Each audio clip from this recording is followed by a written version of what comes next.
Olá pessoal, estamos aqui na parte 17 do nosso mini curso para iniciantes de Ruby on Rails. Aqui na parte 17, na aula 17, nós vamos falar um pouquinho mais sobre helpers e vamos falar também sobre params, que é muito importante. Bom, sem mais delongas, vamos abrir aqui nosso projetinho, pasta pp, controllers, customers. Na última aula a gente falou bastante desse arquivo, né? Viu algumas funcionalidades, eu pedi para vocês analisarem como é que era aquele ciclo. Também comentamos algumas coisas aqui das views, né? App views, customers, e temos alguma coisa aqui dentro também. E começou a aparecer alguns helpers que a gente não comentou. Então eu vou falar de forma muito rápida hoje, só para vocês pegarem o fio da meada, tá certo? Para isso, lembre-se que a gente tem uma view aqui, que é a view welcome, que a gente fez umas aulas atrás, tá? Então eu vou levantar nosso servidor aqui. Levantando o servidor, beleza. E aí, vou abrir aqui a nossa paginazinha, localhost 3000, e nós temos aqui a nossa welcome page, né? A gente tem esses dois links que a gente utilizou para demonstrar justamente a utilização do link to, que é um helper que ajuda você a criar links HTML. Ao invés de eu digitar sh, ref, custom e tal, eu coloco link to, coloco o nome do meu link e para onde ele vai. Custom path, que a gente aprendeu, vem lá das rotas, né? E aí ele monta para mim um link como esse aqui. Beleza? Então esse foi o primeiro helper que a gente viu. Só que, se a gente olhar aqui em show, basicamente só aparece o link to também. O index, só aparece o link to também.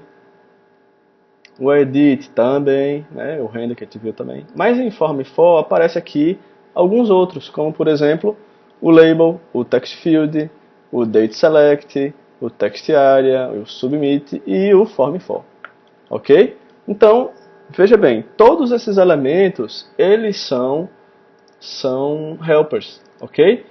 Então, começando do começo aqui, né? Esse form for é um helper que ajuda você a criar formulários, ok? Então, se eu vim aqui cadastro de cliente, novo cliente, a gente tem esse formulário. Como é que eu gero esse formulário? Ora, se eu inspecionar o elemento aqui, eu tenho um form, né? Todo mundo que trabalha com HTML sabe que para submeter dados para o servidor você precisa ter um formulário. Você cria esse formulário criando esse form aqui em HTML. Então, para você não digitar todos esses elementos aqui em HTML, etc, basta você colocar o form for. Quando você coloca form for e diz a ele que o elemento customer está sendo passado para ele, esse elemento customer, só lembrando aqui em customers controller new, nós temos aqui, ó, @customer, ele recebe um customer.new, ou seja, recebe todos os elementos lá do customer vazio, né? Nome, aniversário, OBS e e-mail. Então, ficam disponíveis aqui esses elementos todos vazios. Quando eu passo para o form for, ele consegue, só porque eu passei isso aqui para ele, né, essa variável em branco, vírgula, né, com os dados em branco, mas ela tem uma instância de customer dentro dela, como a gente viu. Então ele vai conseguir fazer o quê? Ele vai montar aqui, ó, vai dizer que a ação vai ser para customers, a classe ele já coloca aqui new customer, o ID ele já bota new customer também, e o método ele já diz que é post. Então ele já monta isso pra gente. Ok? Só pelo fato, de eu ter passado aqui essa variável que contém uma instância de customer para ele. Nesse momento, o que é que a gente faz? A gente passou aqui para essa variável f, que é uma variável interna aqui desse form, que começa aqui, tá, gente? E termina aqui nesse end. Tudo isso aqui está dentro desse elemento form. Então, eu tenho a gente chama de fechamento, é o bloco, né? Então a gente tem esse bloco aqui e a gente está passando para dentro desse bloco essa variável custom aqui, os elementos dessa variável custom. Então dentro de f, na verdade, eu tenho todos os elementos que são lá do customer. O nome, o e-mail, o aniversário, né? E aí o que é que eu posso fazer? Eu posso fazer o seguinte, ó. F, que é o elemento customer, tá, gente? f.textField name. O que é que eu estou fazendo aqui? Eu estou dizendo o seguinte. Olhe, a partir do meu customer, eu quero que você crie um text field para o elemento name dele. Tá certo? Quando você faz isso, olha o que acontece. Que elemento name é esse. Então ele cria para você esse input. É um text field, ó, type text. ID custom underline name. Por que ele sabe que é custom underline name? Porque o F, na verdade, tem uma instância de customer, né? E name, customer name. Certo? Então você faz isso para todos os elementos, ó. Text field, e-mail. Tá? Então, Jackson, mas eu não sabia que o text field, eu não sei como é que o text field funciona. É simples, ó. Vem aqui na internet, vai aqui no apidoc.com/rails, que é bem legal, que é colaborativo. Digita aqui, ó, no canto, text field. O primeiro elemento que apareceu, ó, text field. Quando você clica, ele vai dizer, ó, ele retorna um input text, tal. Se você fizer isso aqui, ele vai lhe entregar isso aqui. Se você fizer isso aqui, ele vai entregar isso aqui, né, em HTML. E aí dá vários exemplos, as pessoas também comentam, né? Tá bem comentado aqui, ó, a gente foi por essa bolinha, como eu falei lá nas primeiras aulas. Então, dá para ter uma noção, dá para vocês entenderem melhor. Veja que além desse text field, a gente tem, por exemplo, tem outro aqui, né? O date select. O date select é o quê? Eu vou criar uma seleção de datas, né? Que é justamente isso aqui, né? Esse date select aqui, esses combo boxzinho de data. Então eu quero um date select para o customer também. Para que campo? Para o campo birthday, tá certo? E aí ele monta para você o quê? Esses elementos aqui, ó. Se eu vim aqui dar uma inspecionada também, tá lá. São 3 elementos, que é ano, mês e dia, né? Então ele coloca aqui os 3 elementos, nomeia tudo bonitinho na convenção do Rails, certo? Beleza. Tem um text area. Text area é para quê? É para criar justamente essa areazinha aqui. Mas eu não sabia, não sei como é que funciona. Vai lá no text, no API doc, bota aqui, ó, text area. Opa, text underline area, né? Tá aqui o segundo elemento, ó, text area. E você vai ver que funciona desse jeito aqui. Isso aqui, se eu digitar assim, aparece assim. Se eu digitar assado, aparece assado. Ok? Agora um detalhe que eu chamo a vocês é o seguinte. Veja que todos eles, você tem que ter, tem um submit também, que é o botão, né, gente? É o botão. Vocês vejam que todos eles têm um F na frente. Por quê? Porque é relativo ao customer, né? Eu quero um campo, texto, para o e-mail do meu customer. Né? A leitura seria mais ou menos essa. Agora, veja que aqui nós temos o text field tag, ó, underline tag. Esse text field tag é quando você não tem um elemento atrelado a ele. Se eu colocasse assim, ó, text field underline tag e-mail, o que é que ele ia gerar para mim? Ele já está dizendo aqui, ó. Vamos olhar aqui. Se eu colocar text field tag qualquer nome, ele vai me gerar um input com o ID que eu dei aqui em cima. O nome que eu dei aqui em cima do texto. Então, se eu rodar isso aqui na minha aplicação, olha o que vai acontecer. Ele vai gerar e-mail, tudo bonitinho, mas quando eu for observar aqui, olha como é que tá. O ID está e-mail, não está mais custom e-mail, tá vendo? E isso vai dar problema para mim lá na frente. Mas às vezes você vai precisar desvincular essas coisas, tá? Então fica só a dica para vocês procurarem essas diferenças entre text field tag, date select e date select tag. A diferença vai ser justamente que você não vai ter atrelado um model, um elemento aqui que a gente tem na hora de gerar os campos. Tá certo? Tem essa diferença aí, é interessante vocês conhecerem. Bom, beleza, já que o tempo está passando rápido, a gente ainda precisa falar aqui sobre parâmetros, né, que é muito importante. Parâmetros é o seguinte, olha, a gente sabe que vamos voltar aqui, quando eu quero ver, por exemplo, esse elemento aqui, Jackson Pires, e eu clicar aqui em Show, ele vai me trazer nessa rota aqui, ó, Customers 1, porque foi o primeiro elemento, né? Se eu pegar aqui o terceiro elemento, que foi criado, né? Ou então a SDF aqui, ó, vai ser o elemento 11 já. Eu já fiz vários testes aqui, né? Melhor eu cliquei em editar, mas era em Show, né? Elemento 11, ok? Agora, se vocês não lembram, né? Vamos aqui no localhost 3000/Rails info routes, a gente tem aqui que para mostrar, cadê o show, customer show, para mostrar um elemento, né? Para ir no controller customer na ação show, eu tenho que informar uma URL /customer, né? Tá aqui, ó, /customer. Agora eu tenho que informar, qual é a ID que eu estou querendo visualizar lá do meu banco de dados. Eu quero visualizar a ID 11, né? Então a ID 11 é esse elemento aqui, tá certo? É esse elemento aqui. E aí o que acontece? Veja, quando eu peço para verificar o ID 11, vamos botar aqui de novo. Foi demais, ID 11. Olha o que acontece. Se eu observar aqui no meu output, do servidor aqui, no log, né? O que é que está acontecendo? Foi startada um get para custom 11, ou seja, foi o que eu digitei lá em cima, né? Custom 11. Beleza. Com isso, o que é que ele fez? Ele processou, né, lá em Customer Controller e foi parar no show. Por quê? Porque a gente viu que aqui nas rotas, quando eu passo um get com customer e um ID, é para parar no show. Beleza. Como parou no show, foi entregue para essa ação show esses parâmetros aqui. E quais são esses parâmetros aqui? É o que eu passei aqui em cima. Ó. Esse ID 11. Veja que quando a rota diz que vai ser um ID, né, tá aqui, ó, ID, mandar para show. Então, ID 11 foi o que eu passei aqui em cima. Substituir esse 2.id aqui por 11. Então, quer dizer que o que vai chegar nessa ação aqui, né, nessa action aqui, show, é esse parâmetro ID 11. Ou seja, são os parâmetros que são passados para dentro da sua aplicação. Então, se a gente observar aqui, eu fiz até uma firula, aqui dentro, show, estava assim, né? Ó. Deixa eu só lembrar vocês, estava assim, estava bem assim. Por quê? Porque no show é para executar o setCustomer, né? SetCustomer, o que é que ele vai fazer? Ele vai pegar params ID.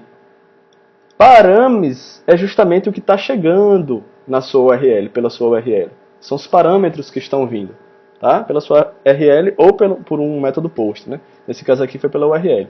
Então eu vou pegar o ID que está vindo, ou seja, o ID é a única coisa que tem nos parâmetros mesmo. Vou pegar 11, então isso aqui na verdade, se eu substituir, ficaria assim. Vou localizar o custom que tem o ID 11 e jogar nessa variável custom que é mostrado lá no show, como a gente viu. Agora, como a gente está aprendendo, o que é que eu estou fazendo aqui? Eu declarei uma variável parâmetros, e como eu sei que aqui dentro tem uma variável params, que é do próprio Rails, essa variável params é uma variável que é para o Rails inteiro aí, né, uma variável global. O que é que vai acontecer? Lá em show, customer show, eu coloquei aqui no final, ó, parâmetros, @parâmetros, para a gente ver o que é que tem nessa variável parâmetros. Tá certo? Vou até dar um BR aqui para quebrar a linha. E aí, duas vezes aqui, só para separar bem. E aí, quando, já estava até aparecendo aqui, mas eu não comentei, né? Quando eu rodo aqui, ó, olha o que é que veio nessa variável parâmetros, que é uma variável global que o Rails nos dá quando você requer alguma coisa aí do seu servidor. Você digitou a URL aqui em cima, passou lá pela Action Show, processou e veio apareceu essa view. Aí a gente aproveitou e jogou o que tinha nela dentro dessa variável parâmetros, e aí eu fiz mostrar ela na tela aqui. Então tinha o quê? Tinha a Action Show, é o nome da action que foi utilizada, o controller foi Customer, e o ID foi 11. Certo? Então por isso que quando eu coloco params ID aqui embaixo, ó, cadê? Params ID, eu pego só o número 11, porque eu filtrei pelo ID, tá certo? Eu peguei só esse elemento ID. Então, peguei só esse elemento ID, eu peguei só o 11, por isso que eu filtrei só esse elemento aqui. Joia? A mesma coisa vai acontecer quando eu fizer o seguinte, ó. Aqui foi porque eu digitei errado aqui em cima, né? Beleza? A mesma coisa vai acontecer quando eu fizer o seguinte. Novo usuário. Digitei aqui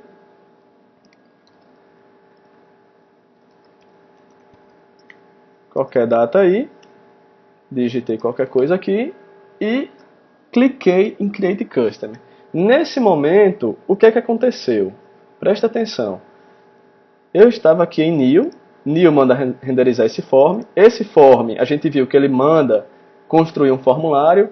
Esse formulário, se eu for olhar aqui e inspecionar, ele está mandando ir o formulário aqui, ó, para barra customer, vai ser a ação dele. Agora com o método post, se eu olhar aqui em rotas, o método post barra customer vai parar em create, certo? Em customer create, né? Deixa eu até aumentar aqui que eu esqueci de aumentar. Customer create. E aí, se eu olhar aqui no controller customer create, é isso aqui. O que é que aconteceu? Veja, na hora que eu cliquei aqui em criar um novo elemento, o que é que ele fez? Vamos voltar para cá. ele inseriu esse elemento lá no banco de dados. Joia. Mas antes disso, ó, foi startado um post para customer, beleza. Isso foi lá no controller customer, lá na ação create, beleza. E foi entregue esses parâmetros aqui para ele. Então, parâmetros agora vai ter todos esses elementos aqui, são bastante elementos. O TF8, o Authenticity Token, mas dentre eles a gente tem Customer. Customer, que é uma chave aqui, tem todos esses elementos dentro de Customer. É por isso que quando ele organiza esse formulário, vamos só olhar mais uma vez aqui, ele organiza tudo bonitinho com esse custom underline alguma coisa, custom underline alguma coisa. Por quê? Porque ele quebra isso em hash, que a gente já aprendeu. E quando ele quebra em hash, ele deixa tudo organizadinho. Então, todos esses parâmetros serão entregues a quem? A create lá no nosso customer.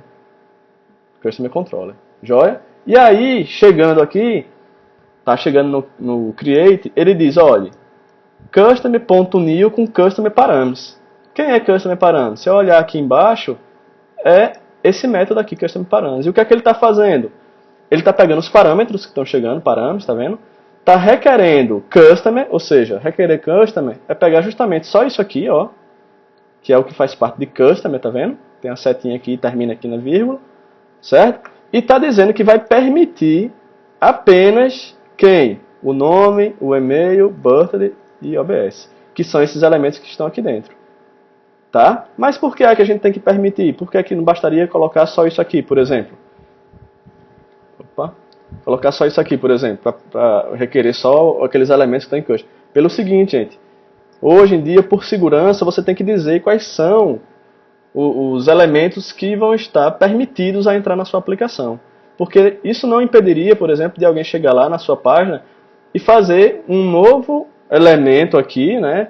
O pessoal que conhece aí como mexer em HTML, aquele cross-site scripting, etc e tal, poderia chegar aqui, ó, não sei se eu vou conseguir agora, mas vamos copiar aqui o HTML, vou dar 2 cliques aqui, não sei como é que eu insiro um novo elemento, adicionar um atributo, não... Bom, eu não vou saber aqui, mas tem como você colocar um novo nó aqui, né, e renomear com o nome que você quiser. Então chegaria aqui esse novo nó também. Você chegaria com um novo nó, ou melhor, aqui não, aqui, por exemplo, admin, alguma coisa assim. E isso poderia estar no seu aplicativo, no seu banco de dados, e isso seria uma forma do pessoal burlar. Então, hoje em dia, por segurança, né, depois a gente pode pesquisar mais sobre isso aí, mas por segurança você tem que dizer quais são os elementos que vão estar disponíveis para serem utilizados na sua aplicação. E aí, o que acontece? Aqui está no Create. Quando você faz isso, que permite esses dados aqui, que são esses aqui, ó, é como se eu copiasse isso aqui e jogasse isso aqui. Opa, isso aqui. E aí, fica do jeito que a gente conhece. Ó, cria um novo customer com o nome Juju, com e-mail tal, com birthday assim, assim, assado. O birthday separa em 3 pedaços porque é ano, mês e dia. E aí ele criaria e jogaria aqui. Certo? Nesse @customer. E aí, meu amigo, o que acontece? Quando você tem essa variável @customer, ela não foi salva ainda. Aí você pode responder a alguns formatos. Por enquanto, vou ficar com o formato HTML, que é o que a gente está trabalhando. Então, ele vai responder a algum formato. E antes de responder a algum formato, o que é que ele vai fazer? Ele vai pegar o @customer e vai salvar. O @customer salvando, dando OK, o que é que ele vai fazer? Vai responder ao HTML, que é o que a gente está usando. E vai redirecionar, ó, redirect to @customer. O que é esse redirect to @customer? É o seguinte, customer aqui não é o usuário que você acabou de criar? Se você está pedindo para redirecionar para ele, o Rails é suficientemente inteligente de dizer, olha, se ele está querendo redirecionar e mostrar esse elemento, é mostrar, é show, então ele está redirecionando para o show. É por isso que no final das contas, quando você clica em criar, onde é que eu venho parar? Em show, que é mostrar aqui. Tá certo? Só que veja, além disso, ele passa aqui um notice, né, um notice aqui, com custom was successfully created. Deixa eu botar aqui, só para você ver, ó, criado com sucesso. Esse notice aqui, né, é uma variável que a gente chama de variável, uma flash message, né, ou seja, é uma variável que só está com um valor naquele momento. Então, nesse momento aqui, ó, que eu criei o elemento, vai dar aqui, ó, criado com sucesso. Se eu olhar aqui no meu show view, nós temos aqui criado, ou melhor, criado não, esse notice, tá vendo? Ó, por isso tem o notice aqui no show. Então ele mostra essa mensagem aqui, criado com sucesso, mas se eu der um reload aqui, essa mensagem já sumiu. Por quê? Porque é um notice. O notice é uma variável que só vai estar disponível naquele momento que ela foi criada, utilizada e pronto. É um flash message. Depois você pode procurar mais sobre isso na internet. Caso ele não tivesse conseguido salvar, ele ia fazer essa parte formato HTML, que era dar uma renderizada no new action, ou seja, ele não conseguiu gravar, ele volta a ficar nessa tela aqui, que é a tela new. Ok? Então, gente, hoje eu passei bastante tempo, mas foi para homenagear, foi meio que de propósito aí, foi para homenagear o pessoal que fala tanto que as aulas são um pouco rápidas. Hoje eu passei 5 minutos aí do tempo, mas consegui mostrar o que eu queria, que era justamente falar um pouco sobre esses parâmetros, que eu quero que vocês pesquisem um pouquinho sobre isso, né, e um pouquinho dos helpers lá, e agora você já consegue entender esse ciclo aqui do Create, e aí eu dou o desafio de você dar uma olhada como é que funciona esse update, que é a mesma coisa. Ok? Então, a gente vai ficar por aqui. Mais uma vez, agradecer a todo mundo que está dando feedback, é muito legal receber esse feedback de vocês, né? Continuem fazendo isso, é o combustível que eu preciso para continuar gravando. E se você não me conhece ainda, passa lá no about.me/JacksonPires e não esqueça de passar no maniadoconcurseiro.com.br e curtir lá essa página, que é a página que eu mantenho, é um projeto que eu mantenho. Se vocês curtirem, vocês vão estar ajudando bastante. Ok, gente? Muito obrigado. Para quem estava acostumado com as aulas de 15 minutos aí, hoje foi bastante longo, mas eu acho que valeu a pena. A gente volta na próxima. Um abraço, pessoal.